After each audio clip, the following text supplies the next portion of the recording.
Swimming পুলের জল খারাপ হয়ে গেলে কি করণীয় এবং কি কি কেমিক্যাল ইউজ করতে হবে আমি এই ভিডিওটি ফুল দেখানোর চেষ্টা করছি। অবশ্যই ধৈর্য ধরে ভিডিওটি দেখবেন, অবশ্যই আপনারা শিখতে পারবেন। প্রথম দিন আমার জলের অবস্থা দেখুন, একদম সবুজ কালার হয়ে গেছে।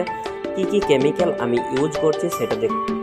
সোডা অ্যাশ নিয়েছি 2 কিলো করে 4 কিলো এবং অ্যালাম নিয়েছি 4 কিলো,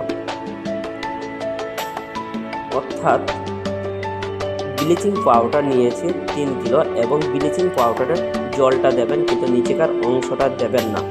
ব্লিচিং পাউডার কিন্তু অনেকটাই গরম, অবশ্যই আপনারা সতর্কভাবে করবেন। ব্লিচিং পাউডারের নিচেকার অংশটা অবশ্যই দেবেন না, জলে দেওয়ার পর নিচে যে অংশটা আছে ওটা ফেলে দেবেন। এবং অ্যালাম এবং সোডা অ্যাশ এই দুটো ফুল দিয়ে দেবেন, কোনো অসুবিধা নেই। আমি ফাইনালি দেওয়া শুরু করে দিয়েছি। দেখুন, সতর্কভাবে দেবেন, এগুলা কিন্তু কেমিক্যাল একটি। দেখুন আমার জলটার কি অবস্থা। ফাইনালি আমার দেওয়া হয়ে গেল। এটি 47,000 লিটার জলে এইরকম পরিমাণ কেমিক্যাল দিতে হবে।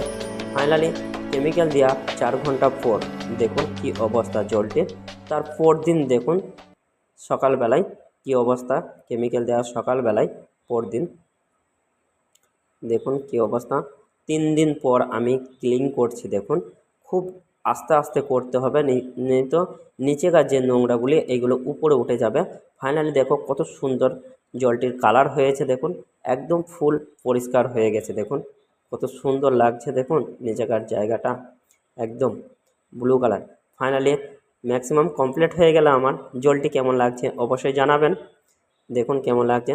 ফাইনালি একদম আমার সাকসেসফুল কমপ্লিট জলটি। দেখুন অবশ্যই আপনাদের ভিডিওটি কেমন লাগলো অবশ্যই জানাবেন, এবং যাদের অ্যালার্জি আছে তারা সুইমিং পুলের জল থেকে দূরে সরে রাখবেন।